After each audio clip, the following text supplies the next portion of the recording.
네, 전략본부장 천준호입니다. 이번 사법 쿠데타는 윤석열, 조이대, 한덕수 내란 세력의 대선 개입 국민주권 강탈 시도입니다. 그 본질은 이재명 죽이기, 한덕수 대통령 만들기, 윤석열 무죄로 이어지는 3단계 작전입니다. 이미 윤석열 정권의 이재명 죽이기는 사법살인에 준하는 수준이었습니다.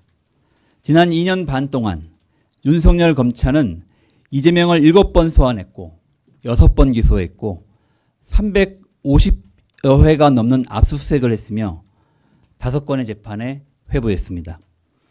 이 끈질긴 시도가 결국 조이대 대법원의 사법 쿠데타까지 이어진 것입니다. 최근 한 국민께서 이번 사법 쿠데타에 대해 이렇게 말씀하시는 것을 들었습니다. 엘리트 법조 카르텔이 소년공 출신 이재명을 인정하지 못해 죽이려는 것이다. 국민의 인식과 완전히 동떨어진 그들만의 쿠데타는 필연적으로 실패할 것입니다. 국민의힘 한덕수 내란연대의 대권 날치기 시도 역시 국민의 준엄한 심판을 받게 될 것입니다. 사법 쿠데타를 발판 삼아 내란당 국힘과 윤석열 아바타 한덕수가 대권을 날로 먹으려고 시도하고 있습니다. 경선을 통해 후보를 선출한 지 단 한 후 만에 단일화 압박이 시작됐습니다. 국민의힘은 어제 전당대회와 전국위원회를 소집하면서 일시를 특정하지 않고 8일에서 11일, 10일에서 11일로 공지했습니다. 언제 될지 모르는 단일화 일정에 전당대회를 끼워 맞추겠다는 뜻입니다. 정당 역사상 이런 행태가 있었습니까? 이럴 거면 경선은 왜 했습니까? 당원 주권과 국민에 대한 철저한 무시입니다. 이런 세력이 재집권한다면 국민 주권 역시 휴지 조각처럼 대할 것이 자명합니다. 5.18 민주화 운동을 광주 사태라고 인식하는 한덕수는 어떻습니까? 군사 쿠데타와 위헌적 계엄의 항거에서 민주열세들의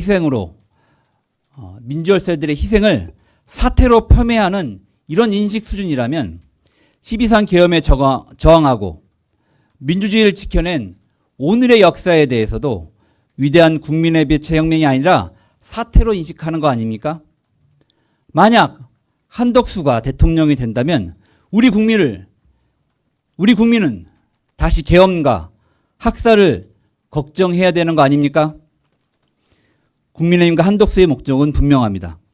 바로 내란 세력의 재집권 이후 윤석열의 무죄 선고입니다. 민주당과 우리 국민은 내란 세력의 재집권을 반드시 저지할 것입니다. 이 같은 목적의 사법 쿠데타를 향한 국민의 분노가 치솟고 있습니다.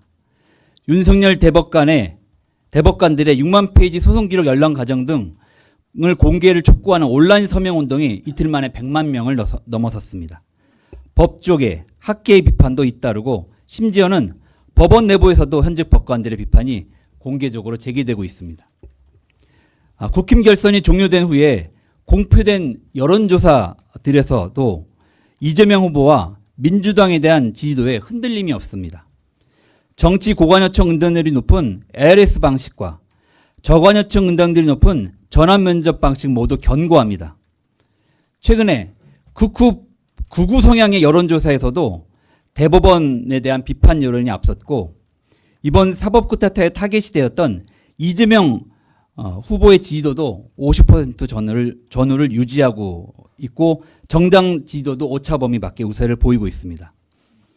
그런데 일각의 여론조사에서 선택적으로 보도하거나 조작적 여론조사 문항을 설계하는 여론 왜곡의 우려가 있어서 한 말씀 드리겠습니다.